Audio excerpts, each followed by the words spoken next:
시작할게요.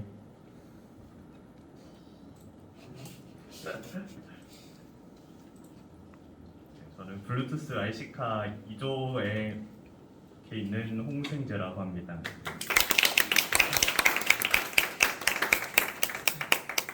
아쉽게도 팀원들은 저 혼자밖에 못 와가지고 제가 책임지고 발표하기로 해서 제가 발표 시작하도록 하겠습니다. 일단 목차 5개로 나눠서 했고요. 지금 뒤에 발표하시는 분들 보니까 좀 멋있는 거 많이 하셨더라고요. 그래가지고 제가 좀 개념적이고 간단한 걸로 소개해드릴게요.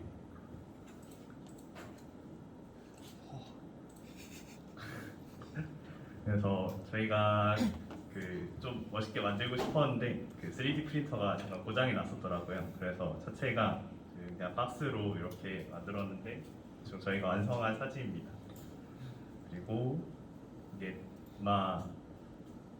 처음 그냥 이런 걸 배워보신 분들이 있는지 모르겠는데 저는 이런 걸 새로 써봐가지고 이런 걸 잠깐 소개시켜 드리자 하면은 아두이노 모터 드라이버라고 하는데 이거를 아두이노 우노로 써서 하면은 좀 전력이 부족한가 봐요. 그래서 DC 모터를 작동하는데 좀 증폭을 시켜줘야 돼서 이 부품을 써서 그 모터에서 쓸 수 있는 전류를 만들어줍니다.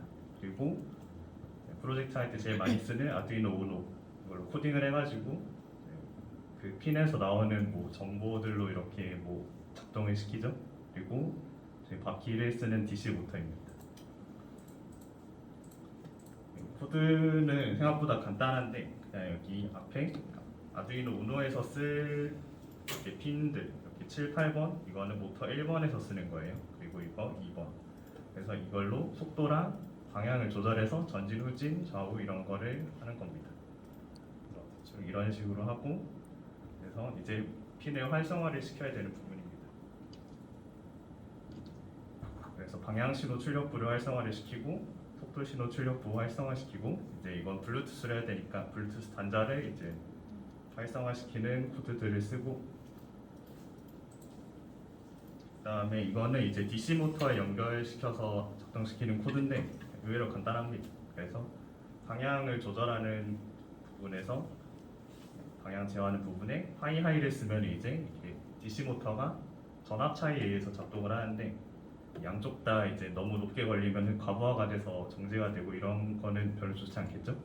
그래서 하이랑 로우를 쓰면은 이제 시계 반시계로 나누긴 했는데 그냥 한쪽 방향으로 돌아가고 반대 방향으로 돌아옵니다. 그리고 로우라면은 이제 전압 차이도 없고 전류도 안 흐르니까 정지하게 됩니다. 이제 방향 제어했으니까 속도도 제어해야겠죠? 그래서 이렇게 이건 방향 제어하는 부분이고 이 뒤에 밑에 두 부분입니다. 아날로그 라이트라는 함수를 썼는데 그래서 0에서 255 범위에 이제 신호를 출력을 하는데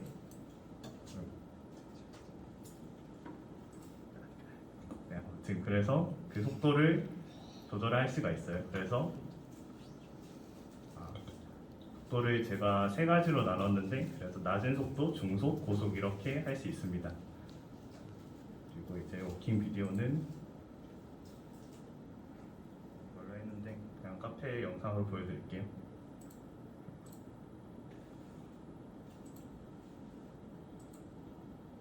소리가 안 나는데 바퀴 돌아가는 모습이라도 이렇게 바퀴가 돌아가죠.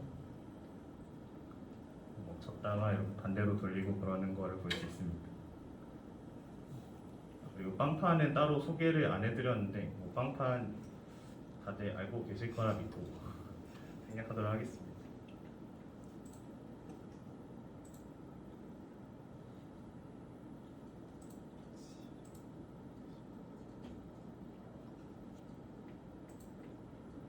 이제 만들 때 이제 이론은 간단한데 좀 만드는 과정에서 좀 어려움이 있었겠죠. 그래서 제가 좀 겪었던 어려움들을 정리를 해봤습니다. 블루투스 단자 오작동이 있는데 이거는 그냥 단자 자체의 문제인 것 같아요. 그래서 좀 여러 개를 쓰도록 좀 안내를 받았었고 DC 모터랑 연결 시의 접촉 불량인데 제가 피복을 벗겨서 연결하는 그런 거를 잘 안 해보다 보니까 좀 연결할 때 많이 불량이 발생하더라고요. 그래서 직접 연결할 때 좀 문제가 있을 수 있으니까 고려하시면 좋을 것 같고, 그리고 DC 모터 자체 속도 차이는 이거는 이제 DC 모터가 여러 개 있는데 같은 종류가 아니면 속도가 좀 많이 차이가 나서 만드는데 좀 지장이 있을 수 있습니다. 그리고 모터 드라이버 작동 전력은 이건 이제 모터 드라이버도 따로 이제 배터리를 연결을 해줘야 되는데 제가 건전지 2개만 연결시켜 놓고 했다가 작동이 안 돼서 한 3일 동안 못 했거든요. 꼭 이거 배터리 4개 연결하셔야 이게 작동이 됩니다.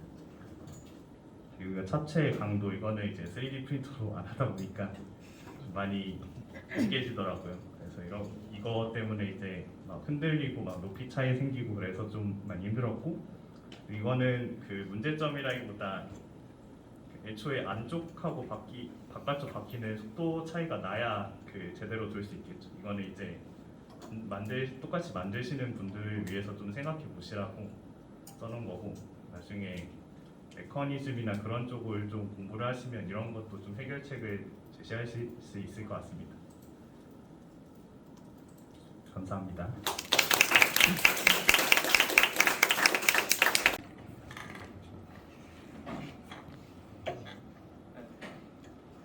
일단 그냥 발표 시작하겠습니다. 일단 저희는 22년도 그 로보인 학기중 커리큘럼에서 이자유도 로보팔 프로젝트를 한 고경환 이제 정래현이고요. 저희의 목차는 이제 다음과 같습니다. 먼저 프로젝트 목표를 설명해드리면, 이제 첫 번째 목표는 키 입력으로 숄더와 엘보의 각을 입력받아서 이제 직접 입력한 각만큼 로보팔이 움직이도록 하고, 그리고 그때 이제 로보팔의 수평 거리와 수직 거리를 이제 시리얼 통신으로 출력하도록 하는 것입니다. 이게 첫 번째 목표고, 이제 두 번째 목표는 이제 역으로 수평과 수직 거리를 입력을 했을 때 로보팔을 이제 적정한 각도로 움직이게 해서 원하는 위치로 도달하게 하는 것입니다. 그래서 이는 이제 뒤에서 설명드릴 역기구학을 이용해서 구현하였고요. 그리고 저희가 추가로 달성한 목표는 첫 번째는 이제 베이스의 회전도 제어해서 자유도를 좀 더 추가하는 것이고, 두 번째 이제 달성 목표는 이제 집게가 이렇게 팔이 움직이면은 집게가 이렇게 되는데 이 집게가 항상 바닥이랑 이렇게 수평하게 유지되도록 하는 것도 목표로 하였습니다. 세 번째는 이제 집게도 제어할 수 있도록 하였고요. 그리고 이제 이게 앞서 두 번째 목표를 달성하기 위해서 사용했다는 역기구학에 관한 이제 그냥 간략적인 내용인데 별거는 없고, 역기구학은 이제 목표 지점의 수평 수직 거리만을 가지고 계산을 해서 로보팔 각각의 관절의 각도를 구해내는 방법인데요. 이제 이자유도 로보팔이기 때문에 제이콥사인 법칙을 이용해서 오른쪽과 같은 이제 소식들 사용해서 연립해서 계산하면 움직여야 되는 숄더랑 엘보의 각을 이제 계산할 수가 있게 됩니다. 그래서 이를 통해서 두 번째 목표를 구현했습니다. 그래서 이 사진은 이제 회로도인데요. 저희가 사용한 회로도인데, 여기서 이제 오른쪽에서 여기는 와이파이를 이용해서 통신 모듈이 있는데, 저희는 뭐 통신은 하진 않았고 그래서 위에 있는 회로 쪽만 사용했다고 생각하면 됩니다. 그래서 그냥 5개의 서버 모터를 사용을 하고, 그리고 이제 아두이노 보드만으로는 전력이 여러 개의 서버 모터를 제어하는 데는 좀 부족하기 때문에 외부 전원을 사용해서 부족한 전력을 극복하였습니다. 그래서 이거는 저희가 3D 프린터로 부품 출력하고 회로를 구성해서 제작한 로봇입니다. 제 발표는 여기까지고 다음부터는 정래현 씨가 하도록 하겠습니다. 이제부터는 코드에 대해 설명드릴 건데, 이제 첫 번째 목표는 아까 말씀드렸듯이 그 각도를 입력하면 그 각도대로 로보팔을 움직이는 거라서 굉장히 간단한 목표였고요. 그래서 왼쪽은 이제 모터를 연동하고 초기값을 설정하는 부분이고, 오른쪽이 이제 무한 루프를 돌려놓고 시리얼 입력을 받으면 입력받은 각도로 그 모터를 제어하는 코드입니다. 이제 두 번째 목표와 추가 목표들을 달성하기 위한 코드인데요. 이제 이 부분은 아까 마찬가지로 이제 5개 모터를 연결하고 초기값을 설정하는 부분입니다. 특이사항으로는 이제 집게를 잡았다 폈다 하는 목표도 달성하기 위해서 집게 잡았을 때 각도와 폈을 때 각도를 미리 초기값에 설정을 해줬습니다.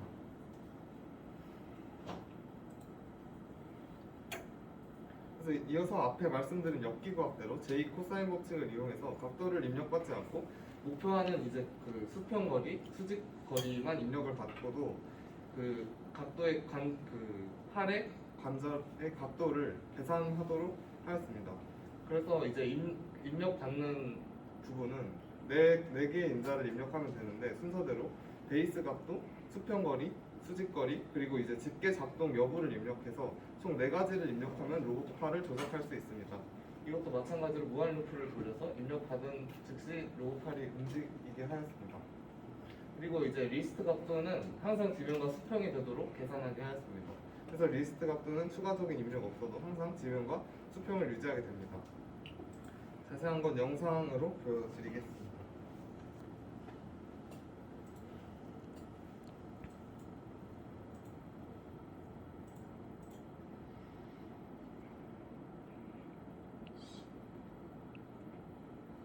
이게 지금 노트북은 보이지 않지만 노트북에서 한번 입력을 할 때마다 시리얼 입력에 목표하는 방향으로 로봇팔이 움직이는 영상입니다.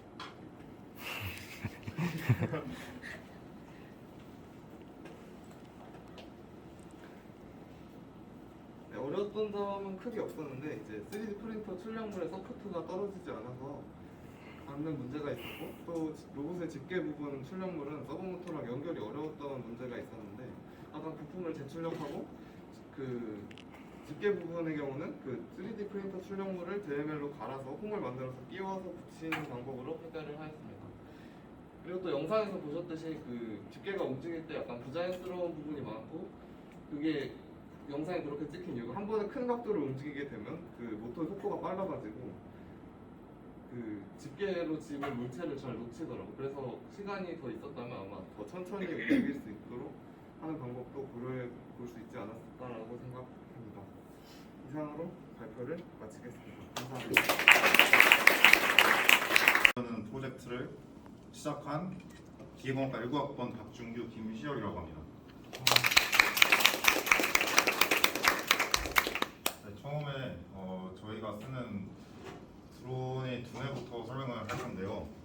일단 대부분 동아리에서 만드는 드론들이 다 아두이노 메가나 막 그런 아두이노 보드를 이용해서 직접 코드를 짜거나 아니면 시중에 있는 뭐 멀티비 제어 소프트웨어를 다운받아서 하는데 그거 성능이 좀 별로여서 저희는 그냥 동방에서 찾을 수 있는 가장 성능 좋으면서 코드를 짤 필요가 없는 FC를 찾다 보니 픽소크라는 FC를 찾게 되어서 이것을 사용하였습니다. 여기에 가속도랑 자이로 센서가 내장되어 있고 나침반도 내장되어 있어서 코드 할 필요 없고 그리고 이제 소프트웨어가 인터넷에 있는데 그거 그냥 다운받아서 쓰면은 이제 오토파일럿 기능도 있고 안전 기능도 있고 그리고 코딩을 하나도 할 필요가 없습니다. 그래서 이게 지금 아까 말씀드린 픽소크 옆부분이랑 위에서 찍은 사진인데요. 지금 4321번 핀에 모터들이 이렇게 4개의 모터들이 연결되어 있는 거고 그리고 가장 왼쪽에 보시면은 좀 가려져 있어서 잘 안 보이는데 RC라는 부분이 있는데 그 부분이 이제 송수신기 수신부가 달려있는 핀입니다.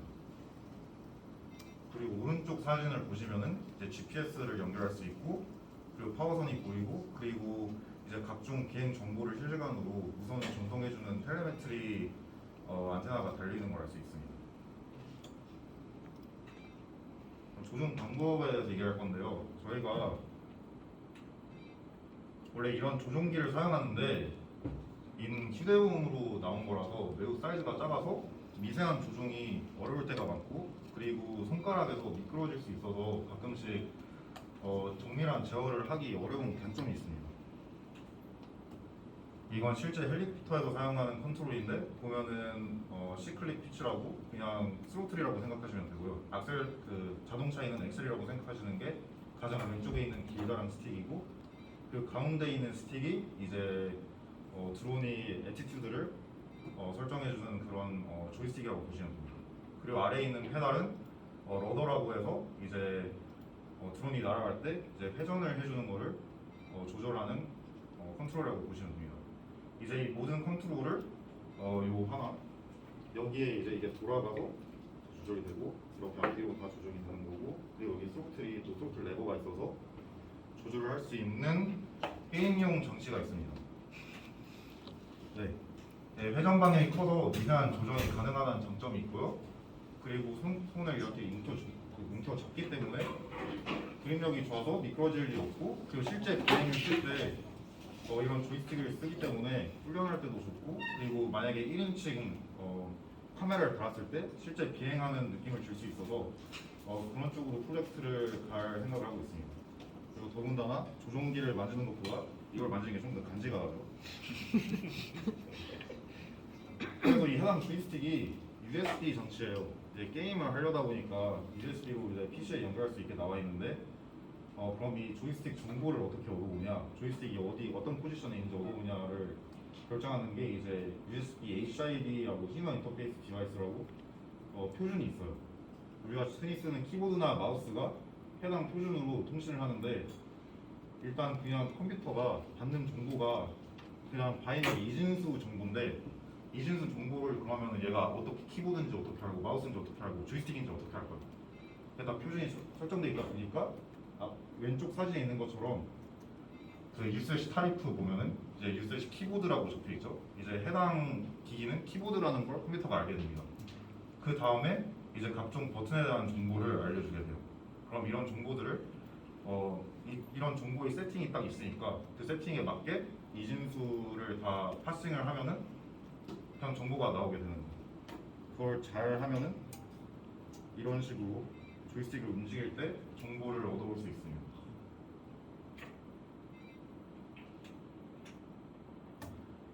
그럼 이제 조이스틱에서 정보를 얻어왔으니까 이 정보 얻어오는 건 이제 아두이노로 하는데 그럼 아두이노에서 드론으로 이 정보를 보내야 될 거 아니에요.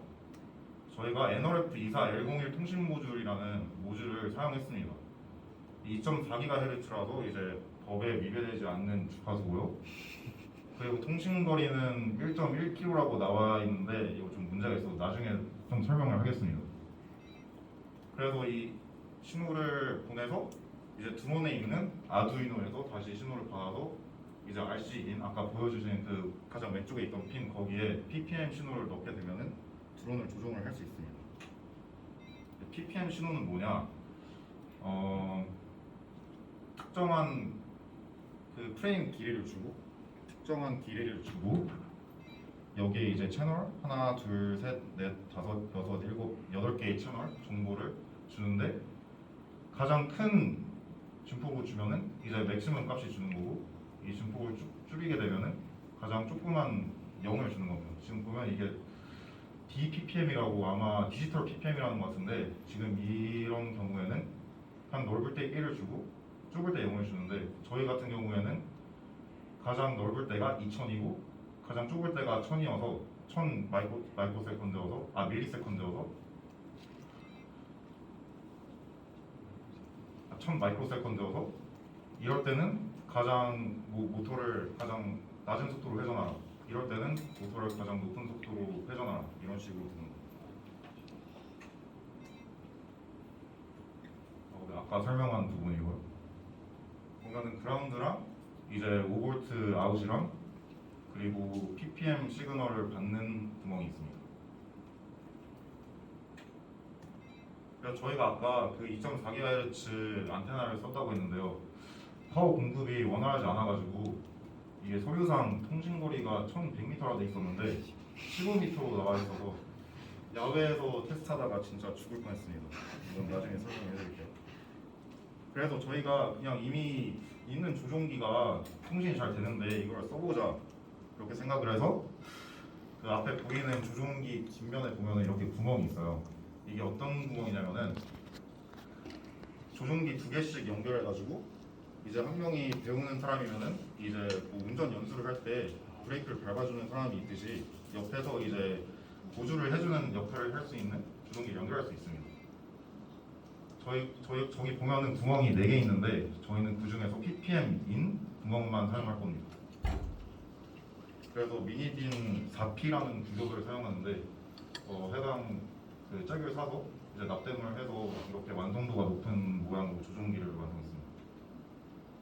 장점은 통신거리가 검증돼 있고 안정성도 검증돼 있고 그리고 이렇게 하게 되면은 조이스틱 외에도 어떤 입력 장치를 사용해서 뭐 아무런 드론을 조종할 수 있다는 장점이 있습니다. 예를 들어서 아까 조이스틱 그 USB HID 통신을 통해서 조이스틱 정보를 얻어왔다면은 이번엔 그냥 뭐 MPU 6050을 통해서 그거를 이제 PPM 신호로 그 MPU 6050 정보를 PPM 신호로 보내면은 그냥 뭐 제스처 컨트롤로 드론을 조종하거나 그런 식으로 이제 프로젝트를 확장할 수 있을 것 같습니다.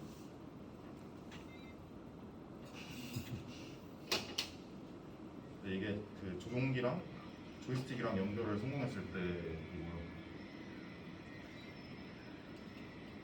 보면은 조이스틱을 움직일 때마다 소리가 달라지는 걸 들을 수 있을 거예요.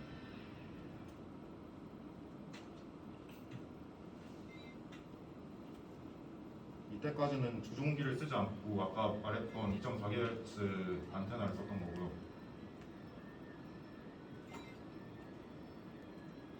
이제 보면 저 가운데 있는 그 레버가 트로틀 레버입니다. 복도에서 날릴 때는 되게 잘 나왔어요. 근데 야외에서 날리니까 바로 그 제초기로 전락하는 모습. 이제 이때까지만 해도 그래도 그 환경이 안 좋아서 그렇지 않았냐. 그래서 그좀 와이파이 신호가 좀 적을 것 같은 송도로 가서 테스트를 했습니다. 이렇게 하니까 정상적으로 비행을 하는데 최장 거리가 30m 정도밖에 안 되어서 조종기로 연결하는 걸 채택했습니다. 난다.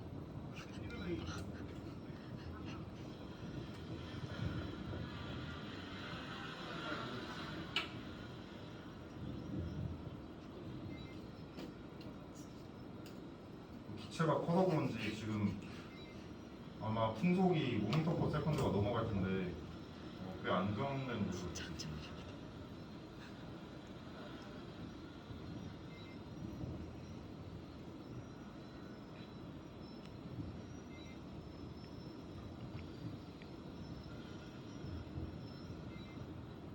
지금 찍어주고 있던 친구가 한번 조정했는데 그래서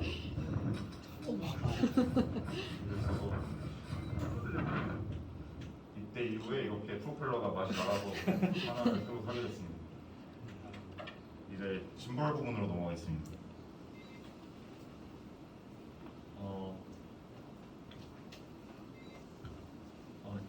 짐벌을 제작하면서 이제 처음 우선적으로 가졌던 목표는 이제 보시듯이 드론의 진동이나 자세 변화를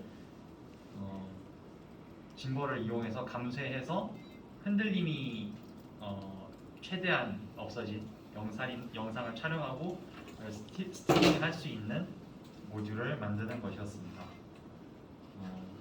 그리고 세부적인 목표로 MPU 6050 센서를 이용해서 MPU 6050 센서로 서버 모터를 제어하여 3축 짐벌을 제작하고 드론 조종기와 연동해서 조이스틱으로 서버 모터를 제어하는 프로그램을 구현하고 그리고 카메라 모듈을 이용해서 영상을 촬영하는 것까지 해서 목표를 잡았습니다.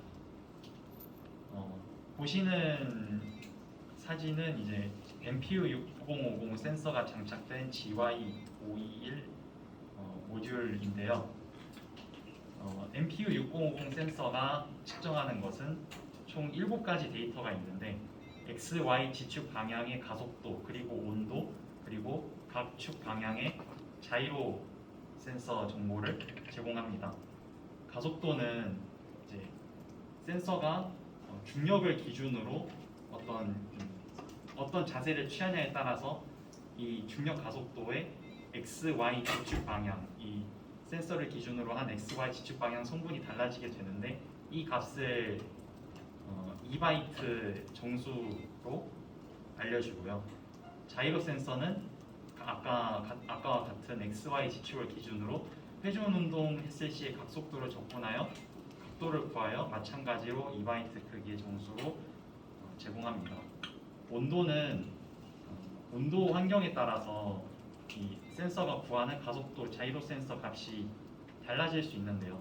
좀 더 정밀한 제어가 필요할 때 이를 보정하기 위해서 측정됩니다. 이 MPU 6050 센서를 이용함에 있어서 어려운 점이 있었는데요. 이 MPU 6050 센서의 특징은 일단 가속도 센서는 고주파 진동 상황에서의 노이즈가 매우 심합니다. 그리고 자이로 센서는 측정 시간 누적에 따른 드리프트 현상이 발생합니다. 이 드리프트라는 현상에 대해서 좀 자세히 말씀을 드리자면 이 센서가 가질 수 있는 어쩔 수 없는 측정 오차가 아까 말씀드렸듯이 적분을 이용해서 각도가 구해지기 때문에 계속해서 누적됩니다. 그래서 그 크기가 점점 커지는 현상이 드리프트인데 이 두 오차를 제어하는 데 있어서 좀 어려움을 겪었었는데요. 처음으로 시도했던 것은 바로 여기 보시는 상보 필터입니다. 이 상보 필터에 대해서 설명을 드리자면 가속도 센서는 고주파 환경에서 불리함이 있고 자이로 센서는 이제 상대적으로 긴 시간 동안 일어나는 측정이 있어서 불리함이 있기 때문에 이 두 불리함을 상쇄시켜서 보다 더 노이즈가 적고 오차가 줄어든 값을 구하게 해주는 필터입니다. 아주 기초적인 형태의 필터인데 사진에 보시는 하이패스 필터의 이제 고주파 영역에서 유리한 자이로 센서를 통과시키고 이 로우 패스 필터의 그 반대인 가속도 센서의 값을 통과시켜서 값을 냅니다. 보시는 사진은 파란색은 이 필터를 사용하지 않았을 때의 결과이고 빨간색은 필터를 적용시켰을 때의 결과입니다. X축 방향 가속도의 결과인데 확연히 노이즈가 줄어든 모습을 볼 수 있습니다. 하지만 이 필터에도 단점이 존재하는데 바로 Z축 방향의 오차를 충분히 감쇄시킬 수 없는 문제점이 있었습니다. 이 Z축 방향 각도를 계산할 때는 자이로 센서에 전적으로 의존을 하게 되는데 아까 말씀드렸던 자이로 센서에서의 드리프트 현상을 충분히 막아낼 방법이 없었던 거죠. 그래서 다음 방법으로 이제 적용해 본 것은 MPU 6050 센서에서 제공되는 디지털 모션 프로세서를 이용하는 것입니다. MPU 6050 센서의 제작사인 인벤센스에서 개발한 모션 퓨전 알고리즘에 의해서 작동하는 프로세서인데요. DMP6 라이브러리를 통해 퍼터니언, 오일러, 그래비티 정보를 구해서 요 피치 롤의 자세 정보를 얻을 수 있습니다. 이걸 통해서 얻어낸 결과는 확실히 요 값이 상보 필터만 이용했을 때에 비해서 드리프트 현상이 확연히 줄어들고 또 더욱 정밀한 제어를 할 수 있다는 것을 발견했기에 지금은 DMP를 채택한 코드를 이용하고 있습니다. 그리고 짐벌에 사용될 카메라 모듈인데요. 보시는 사진은 ESP32 모듈을 적용한 카메라입니다. ESP32는 와이파이, 블루투스 통신을 지원하는데요. 이 모듈에 카메라를 장착한 기기입니다. 아두이노 우노 보드와 비슷한 가격에 합리적인 가격을 가지고 있고 또 와이파이 기반 스트리밍을 지원하기 때문에 저희가 처음에 설정했던 영상 스트리밍이라는 이 목표에 이용하기에 딱 좋은 모듈입니다. 그리고 제작 과정에서 발생했던 이슈는 아까 센서를 설명드리면서 말씀드렸듯이 로우 데이터가 가지고 있는 문제점을 컨트롤하는 데 큰 어려움을 겪었었고, 그리고 또 짐벌에 사용하는 서버 모터를 채택하는 데 있어서도 문제점이 있었습니다. 네, 보시는 사진은 왼쪽이 SG90 서버 모터이고 오른쪽이 MG995 서버 모터입니다. 이 두 서버 모터의 특징은 우측에 있는 MG995 서버 모터는 훨씬 더 강력한 토크를 제공한다는 것입니다. 하지만 부피가 매우 크기 때문에 지금 보시는 드론의 크기가 그렇게 충분한 크기는 아니기 때문에 쉽사리 적용하기 어려웠던 부분이 있었습니다. 네, 그렇게 해서 여기 보시는 드론이 좀 다리가 좀 과하게 길다라는 생각이 드실 수도 있는데 하부에 짐벌을 달기 위한 공간 확보를 위해서 다리를 좀 길게 변경한 부분입니다. 그런데 이렇게 다리를 길게 했을 때 부작용이 있는데 이착륙 시 혹은 조종 시에 드론의 무게 중심이 너무 위쪽에 있어서 좀 이착륙의 정밀한 조정이 필요하고 컨트롤하기 어려운 부분이 있습니다. 저도 실제로 이착륙을 시켜보면서 한 번도 제대로 착륙을 시켜본 적이 없는 것 같은데요. 네, 그래서 저희가 앞으로의 목표로 삼을 내용들은 이제 짐벌 모듈을 완성시켜서 하부에 장착시킨 뒤에 안정적인 비행과 이착륙을 연습해서 불리한 구조를 가지고 있지만 최대한 유용하게 이용할 수 있는 방법을 알아보는 것이고요. 또 카메라 장착 후 실제로 영상과 사진을 찍어서 그 품질도 테스트해서 결과를 얻는 것입니다. 네, 이거 그냥 코드 궁금하신 분 여기 들어가지고 코드 보시면 되고요. 이제 데모를 보여드리겠습니다. 여기서 날리나요? 날릴 거예요. 없어서. 오케이.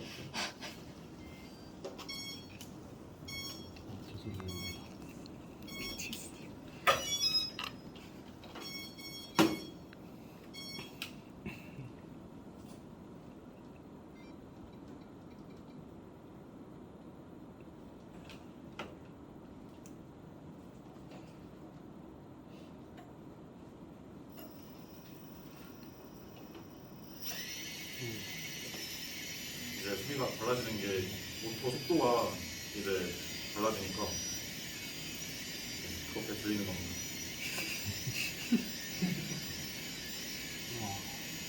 네, 이상입니다. 감사합니다.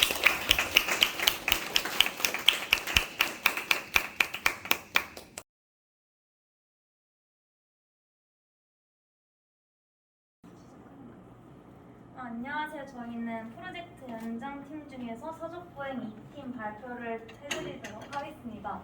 먼저 저희 프로젝트 팀명은 사족이로 저희가 정했고요. 그리고 기계과학부, 1과학번, 2과학번으로 구성된 팀입니다.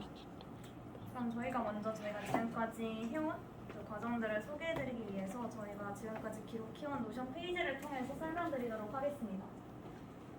먼저 저희가 지금 작년 겨울방학부터 진행된 프로젝트인데 사실 하드웨어 구성이 지금까지 가장 많은 비중을 차지했던 부분입니다. 그래서 아직 소프트웨어적으로는 저희가 크게 프로젝트를 진행을 하지는 못하였고 하드웨어 중심으로 그래서 오늘 설명을 드리도록 하겠습니다.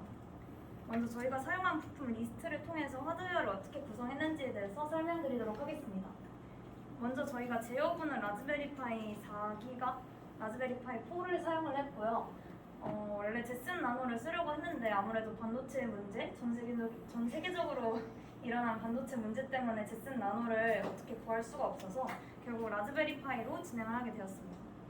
그리고 구동 부의 경우 이제 저희가 모터를 라즈베리파이에 직접 연결할 수는 없으니 모터 드라이브를 사용을 했는데 저희가 처음에는 여기 모터가 지금 나와있지 여기 지금 타워 996을 원래 사용을 했었는데 그 동방에 있는 원래 기존의 동방에서 많이 사용되는 서버 모터를 사용해서 저희가 원래 하드웨어를 제작을 했으나 이게 그 각 모터들의 전원을 제대로 공급을 해주었는데도 불구하고 그 사조기가 원래 이렇게 제대로 된 모양으로 서 있지 못하고 자꾸 흔들리는 모습들을 관찰할 수 있었습니다. 이게 동방에서 사용되는 기존 서브모터의 경우 토크가 10에서 12kg 정도를 나타낼 수 있는 서브모터인데 아무래도 이게 토크 부족 이슈인 것으로 판단을 하여서 저희가 서브모터를 교체를 하였고 서브모터를 교체하는 과정에서 서브모터를 기존 모터 드라이버에 그대로 연결을 했는데 거기서도 이제 모터가 계속 떨리는 현상이 발생을 해가지고 결국 모터 드라이브까지 바꾸게 되었습니다.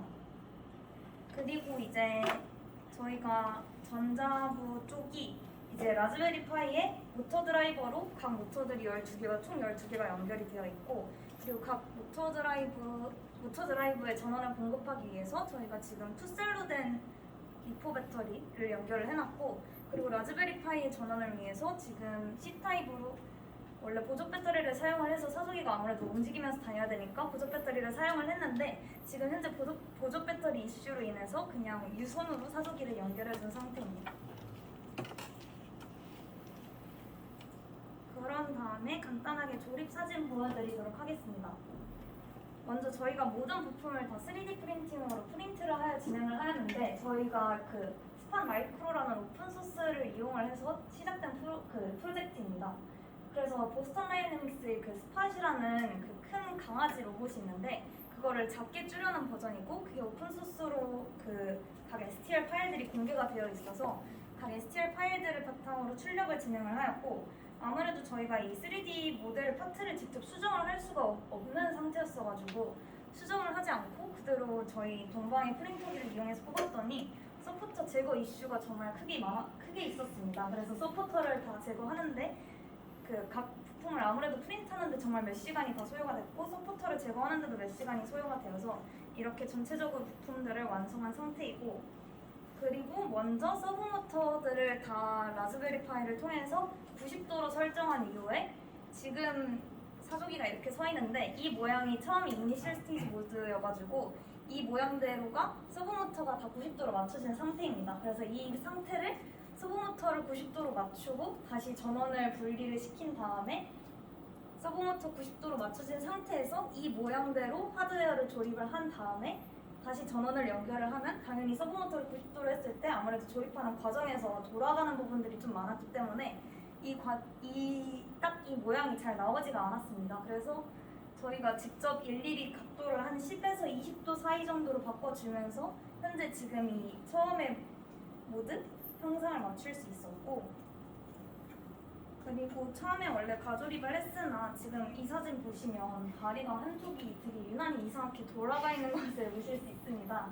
그래서 이게 딱 잘못된 조립이 예시인데 아무래도 90도를 제대로 맞춰놓은 상태로 조립을 했어야 되는데 많이 중간에 돌아가가지고 그 상태로 정말 서버에 딱 90도를 주게 되면 이런 불상사가 발생할 수 있고요.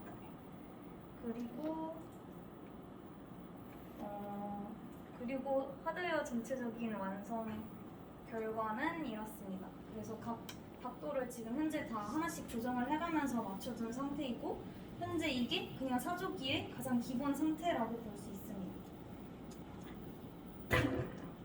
그러면 저희가 그 간단한 코드를 통해서 사조기가 지금 이렇게 서 있는데 간단한 코드를 통해서 잠깐 앉았다가 일어나는 모습 보여드리도록 하겠습니다.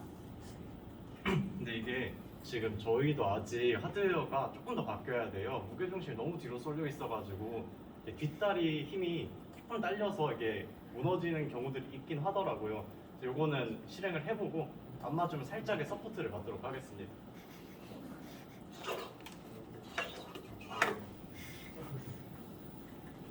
지금까지는 저희가 거의 하드코딩으로 이 프로젝트를 진행을 했었고 네, 지금 라즈베리 파이 상에서 하나하나 파일 다 만들어 놨거든요. 근데 사실은 이게 걷는다는 것 자체가 되게 4개의 다리가 유기적으로 연결이 되어야 되잖아요. 지금은 모터 12개를 동시에 제어하다 보니까 신호 전달이 좀 느린 것도 있고 모터마다 반응 속도가 좀 달라요.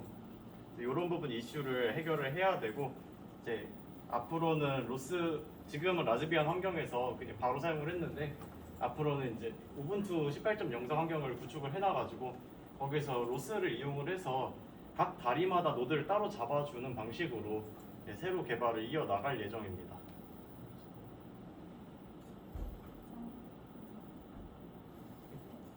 이상으로 4조기 발표를 마치도록 하겠습니다.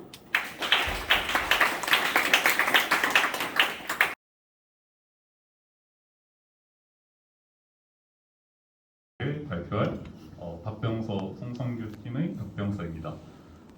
우선 발표를 드리기 앞서서 저희가 그 처음에 단톡방에서 자유주제로 혹시 할 분 구했던 그 팀이었는데 그때는 이제 엘리베이터를 통해서 양방향으로 택배랑 쓰레기를 운반하려는 시스템을 생각했다가 치매 노인을 위한 자동 조향 보행기로 피벗을 한번 했습니다. 그리고 들어주실 때 저희가 이번 학기 중에서 제작을 아예 시작도 못했고 이제 학기가 끝나면서 피드백을 해봤는데 뭔가 저희가 아직 ROX나 아두이노에 대한 지식이 없고 그리고 학기 중이다 보니까 뭔가 시간을 몰입해서 쓰기 어렵더라고요. 그래서 혹시 저희한테 뭔가 처음에 초보자가 아두이노나 ROX를 입문할 수 있는 방법이나 아니면은 이 프로젝트의 목표를 좀 간단하게 구현할 수 있는 방법이 있으면 한번 제안해 주시면 감사하겠습니다. 발표 시작하겠습니다.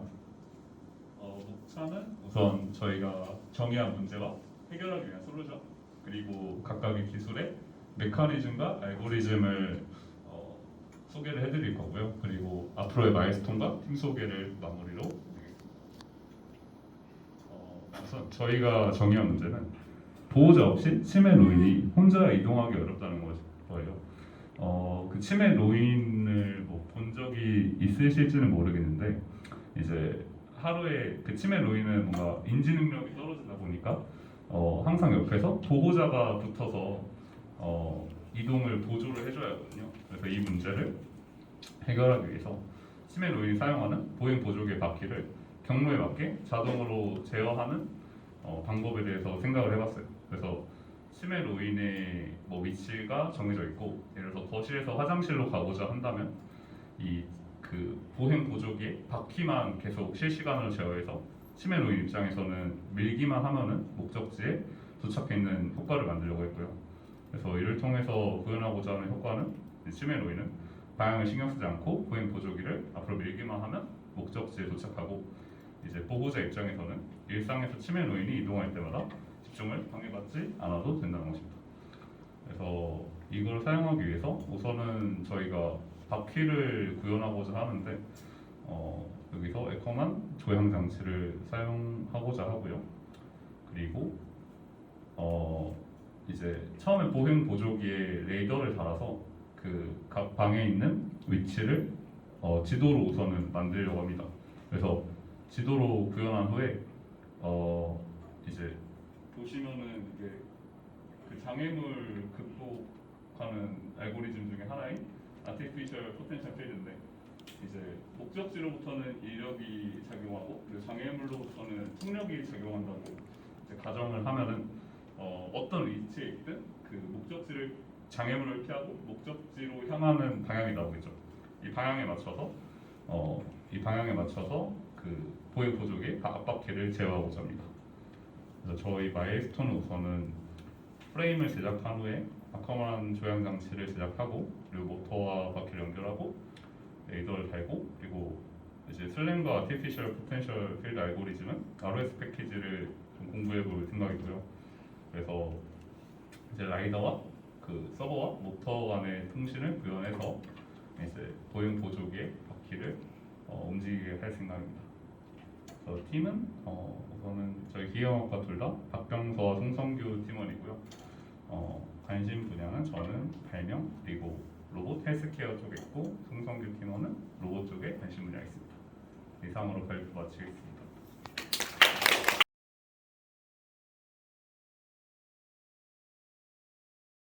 짐벌 2팀의 임예원, 한도현, 이석재입니다. 발표 시작하겠습니다. 네, 저희가 처음에 만들려고 한 게 이 삼축 짐벌인데 저희가 처음에 모터를 어떤 걸 쓸까 고민이 있었어요. 모터를 서브 모터를 쓸 수도 있고 BLDC, 브러시리스 모터를 쓸 수도 있었는데 저희가 처음에는 서브 모터를 하게 되면 짐벌이 좀 끊기면서 이렇게 부드럽게 움직이지 않을 것 같아서 BLDC 모터를 사용하기로 계획을 하고 프로젝트를 진행하다가 BLDC 모터가 속도가 너무 빨라서 각도 제어하기가 좀 어려움이 있더라고요. 그래서 중간에 저희가 BLDC 모터 쓰는 걸 포기하고 그냥 DC 모터로 그리고 L298N 이 모터 드라이브를 사용해서 이제 다시 프로젝트를 다시 진행을 하였습니다. 그래서 네, 처음에는 CAD로 기본적인 하드웨어를 맞추기 위해서 기본 몸체를 다 설계를 했고 제어하는 과정에 있어서는 PID 제어를 통해서 좀 더 부드럽게 짐벌을 제어하고자 했습니다. 네, 그래서 CAD 설계는 현재 지금 잘 참석하지 않은 이석재하고가 담당해서 이렇게 다 만들어놨고 배선까지 해서 다 붙여놨는데 네, 그 다음에 PID 컨트롤부터는 임예원 학우님께서 발표해 주시겠습니다. 그 PID 컨트롤에 대해서 발표를 하겠습니다. 상축 짐벌을 그 DC 모터를 사용하게 되면 각도를 제어할 수가 없기 때문에 그 모터에 그냥 아웃풋을 준 다음에 그걸 실시간으로 그 확인을 해주고 루프를 돌면서 확인을 해주면서 현재 포지션과 그 원하는 그 목표 포지션과의 차이를 그 컨트롤을 해줘야 되는데 그래서 이제 그 컨트롤의 인풋으로는 그 요 피치 롤에 대한 회전 각도인데 이제 그 회전 각도가 변화량입니다. 그맨 처음에 그 저희가 센서를 그 짐벌에 이렇게 카메라 놓는 부분에 이렇게 놨거든요. 그래서 그 카메라 부분에 있는 게 흔들리면은 딱 그 돌아간 만큼 그 변화량의 각도를 다시 정반대로 이렇게 돌려 움직인 만큼을 정반대로 돌려서 이렇게 균형을 맞춰주는 그런 역할을 수행을 하는 걸 하려고 했고요. 그래서 이제 아웃풋 같은 경우에는 이게 저희가 관절에 대한 각도를 제어해 줄 수가 없기 때문에 각 관절에 대한 PWM을 넣어줬는데 PWM이 전압이다 보니까 원래는 이제 0부터 255까지만 나와야 되는 게 맞는데 이제 방향 반대로 돌아가는 방향도 제어를 해줘야 되기 때문에 그 출력의 값을 마이너스 255부터 255로 조절을 했습니다. 근데 이제 PID 컨트롤을 하게 되다 보면은 이제 아시는 분들은 많이 아시겠지만 이제 저게 에러를 해가지고 수정하는 시기거든요. 근데 앞에 있는 게 차례대로 그 P 게인, I 게인, D 게인이라고 하는데 에러 같은 경우에는 뭐 상한값이 정해져 있지 않을 수도 있고 P 게인이 바뀜에 따라서 아웃의 그런 스케일이 달라지는 것을 좀 알 수가 있습니다. 그래서 이제 저희 같은 경우에는 아웃을 255, 그러니까 최대 255가 되도록 조절을 하고 싶었기 때문에 이제 활성화 함수를 적용시켜 볼 그런 생각을 하게 됐고요. 그래서 이제 이 액티베이션 펑션으로 뭘 할지를 생각을 해봤습니다. 그래서 이제 뭐 많이 쓰이는 시그모이드, 하이퍼볼릭 탄젠트 이런 거를 적용을 해봤는데 시그모이드 같은 경우에는 이게 0부터 1 사이기 때문에 마이너스 255부터 255 사이를 하기 위해서는 이제 두 개를 써줘야 되기 때문에 좀 불편함이 있었고요. 하이퍼볼릭 탄젠트 같은 경우에는 여기 보시면 아시겠지만 대충 1과 2 사이에서 이미 거의 1이 됩니다. 그래서 에러가 거의 이제 1과 2 정도만 에러가 나더라도 이제 최대 맥스 값인 255로 그 모터를 돌리게 되는 그런 문제가 발생을 해서 이제 하이퍼볼릭 탄젠트를 좀 X축 방향으로 확대를 해가지고 그걸 좀 제어를 해볼까도 생각을 해봤다가 이제 저희만의 이제 함수를 만들었습니다. 석재 도전 예원이라는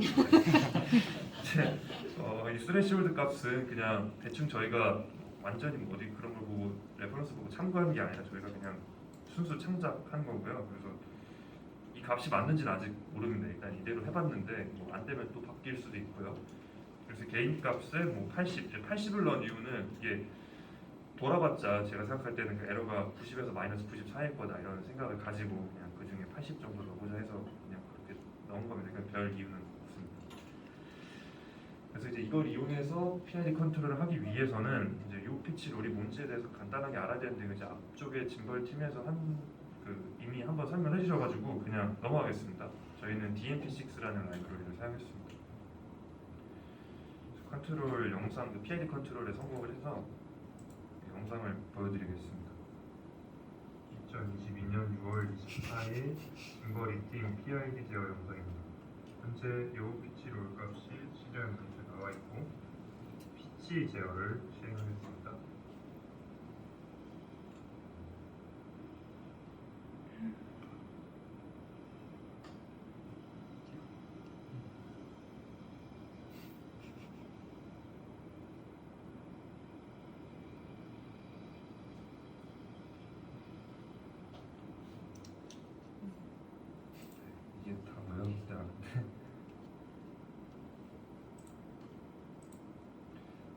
한 모터에 대해서 이렇게 PID 컨트롤을 성공을 해서 이제 이거를 조립을 해서 했더니 이게 좀 코딩할 때 좋은 노래 들어줬어요.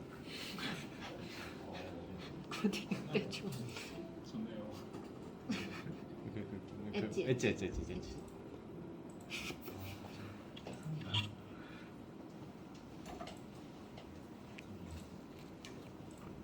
네, 이제 조립을 했더니 이제 좀 아두이노 그런 모터 드라이버랑 같이 아두이노랑 활용을 했을 때 좀 과부하가 걸리는 이슈인지 뭔지 모르겠지만 모터가 돌아갈 때 센서가 갑자기 중단되는 현상이 발생을 하더라고요. 센서 값이 읽히지 않는 경우가 생겨서 저희가 이거를 어제 한 8시부터 오늘 아침 11시까지 밤을 새서 했는데 못해가지고 일단 연장을 신청했습니다. 급하게. 그래서 앞으로 방학 동안 이 오피치롤 값이 나오다가 멈추는 현상을 어떻게 좀 보드레이트로 바꿀 수 있는지 아니면 회로적으로 좀 수정을 할 수 있는지를 살펴봐서 어떻게든 간에 이걸 좀 끝내고 싶은 그런 마음이 있습니다. 발표 마치겠습니다. 감사합니다.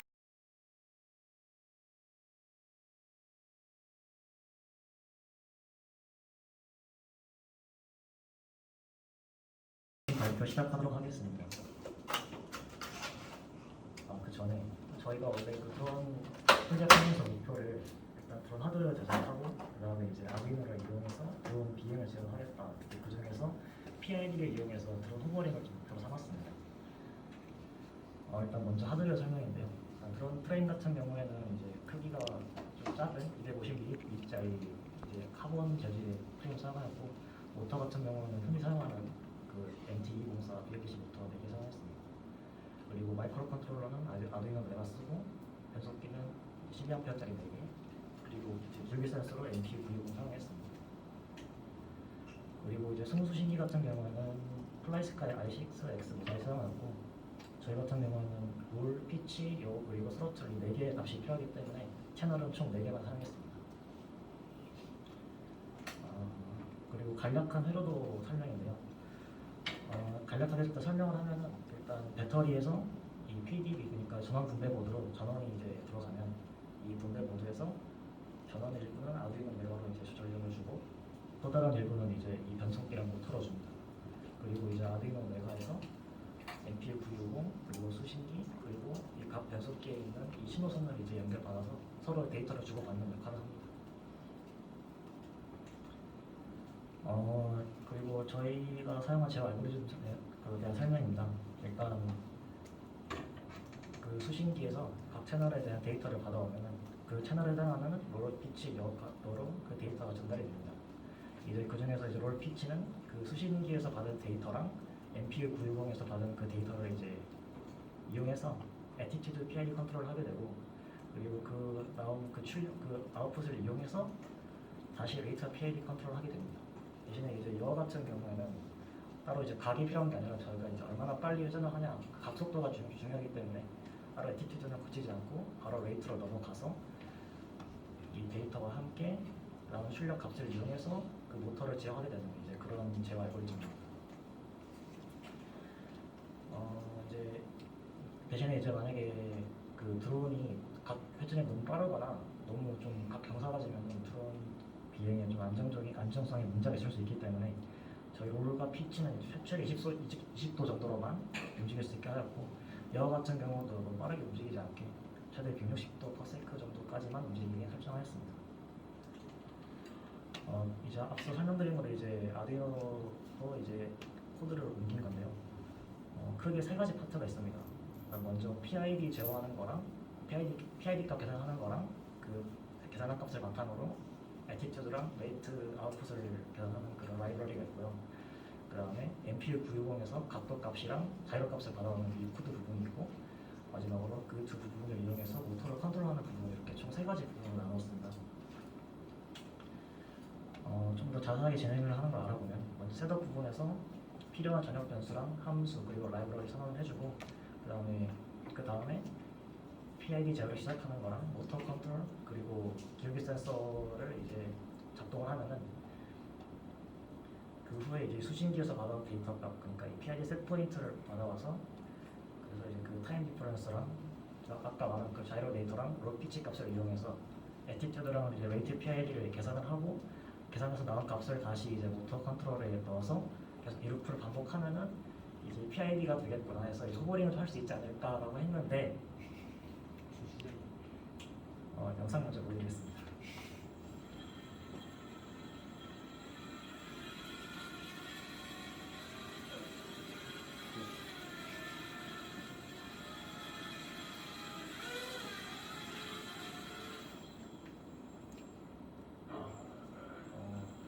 넘어갈게요. 일단 여러 문제가 있다고 생각을 했는데 그 중에서도 이제 몇 가지만 보자면은 일단 저희가 시작점을 너무 좀 오버해서 잡은 것도 있습니다. 왜냐면 저희가 처음에는 원래 제스 단어를 사용해서 하려 했는데 이거 너무 말이 안 돼서 그다음에 이제 라즈베리 파이로 바꿨는데 얘도 이제 저희가 이제 그 라이브러리 만드는 게 좀 문제가 있어서 결국은 아두이노 메모로 갔고 그 다음에 이제 카드 자체적인 문제도 좀 있었는데 저희가 이제 마지막에 그 모터를 자꾸 이제 사용하다 보니까 그 모터도 약간 문제가 생겼고 그리고 변속기 부분도 좀 많이 타서 좀 이런 자체적인 하드웨어 문제도 있었습니다. 그리고 여기는 뭐 일정 조리를 만들었다는 그런 얘기입니다.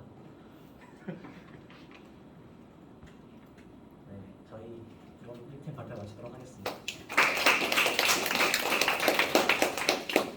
그리고 발표 끝나기 앞서서 혹시라도 이런 자기가 처음부터 아예 코드를 짜서 드론 제어를 하고 싶으신 분이 있으면 온 마음을 다해 말리고 싶습니다. 하지 마세요. 그 굉장히 고생을 많이 하실 거고 여기 다른 팀도 저희랑 비슷하게 했는데 그쪽은 그래도 땅에서 벗어나긴 했는데 네, 정말 하늘로 벗어나기만 하고 제대로 제어가 아예 되지 않습니다. 그리고 아마 아두이노랑 뭐 라즈베리 파이를 써도 마찬가지였을 거라고 생각하는데 저희가 루프 한 번을 도는데 딜레이를 주지 않았음에도 불구하고 한 번 도는데 70ms 정도가 걸려요. 이게 제어를 하는 데 있어서 너무 오래 걸리는 시간이라고도 생각을 해서 연산량도 딸리고 아마 하드웨어 중심이 안 잡히는 문제도 되게 클 거예요. 그래서 아마 그런 부분 고려하셔서 혹시라도 하시고 싶으신 분이 계시면 정말 처음부터 엄청 철저하게 하드웨어부터 설계를 하셔서 하시는 걸 네, 추천드립니다.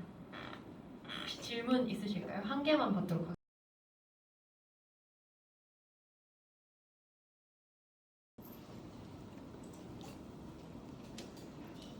안녕하세요. 저희는 2022학년도 로우8 프로젝트를 진행한 기형학과 22학번 승민준과 인공지능학과 22학번 정재엽입니다.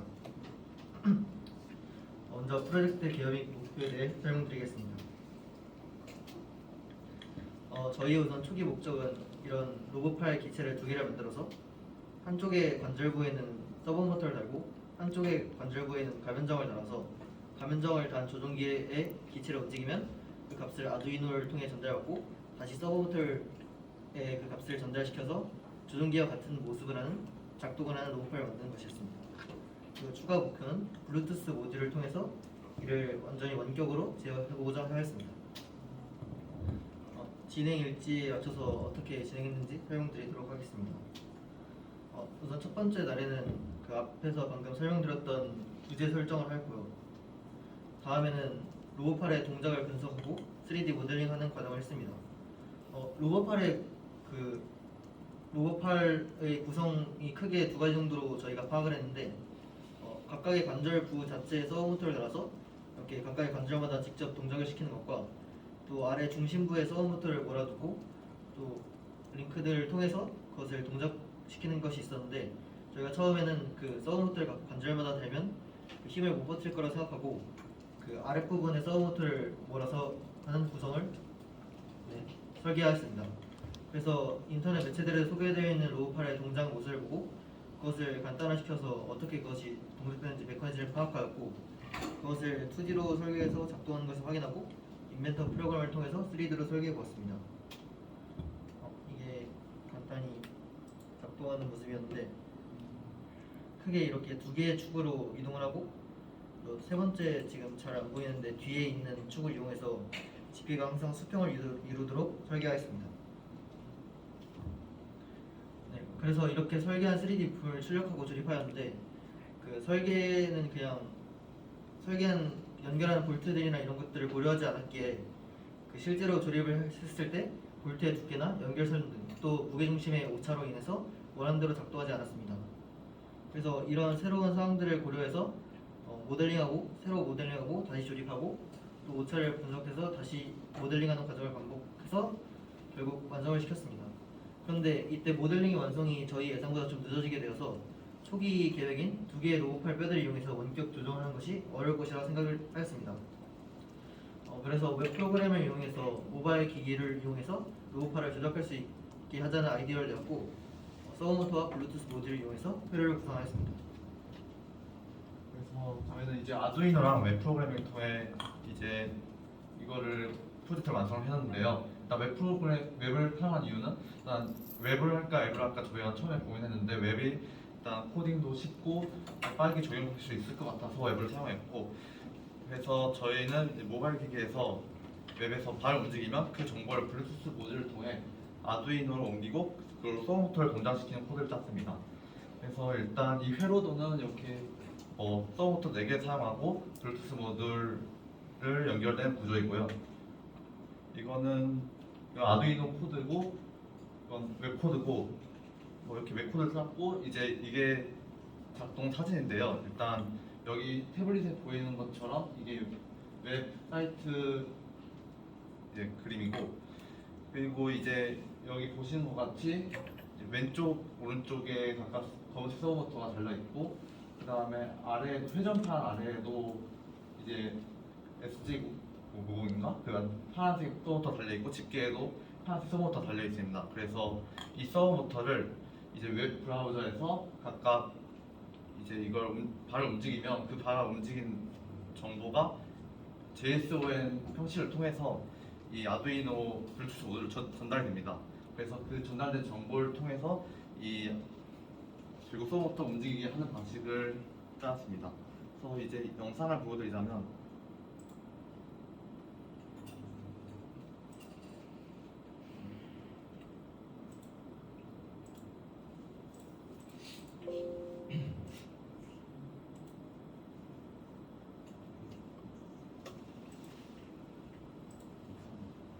카페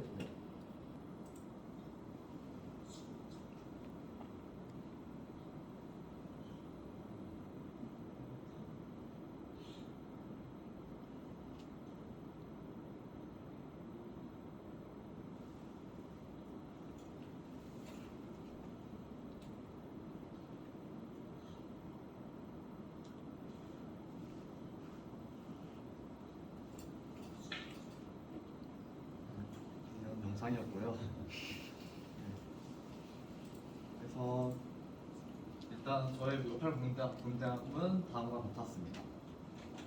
여기서 더 나아갈 점을 이렇게 생각해 보니까 일단 저희가 그거 작동을 하는데 서브모터가 갑자기 귀신 들리는 듯이 마음대로 움직이는 현상이 있었어요.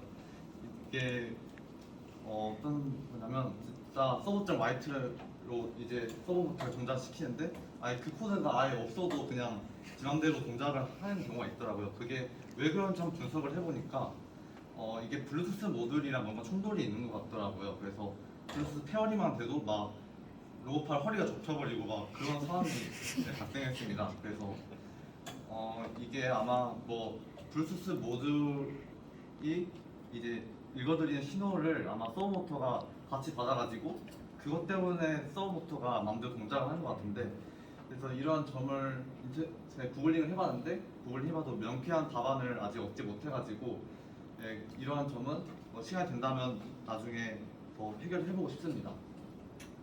그래서 뭐 기회가 된다면 저희가 로봇팔 프로젝트를 이제 약간 계획을 변경해서 했는데 뭐 기존의 계획대로 다음 학기에 이거 실행한다던가 아니면 새로운 기능을 추가하는 등의 그런 여지를 남겨두고 이 프로젝트를 마쳤습니다. 감사합니다.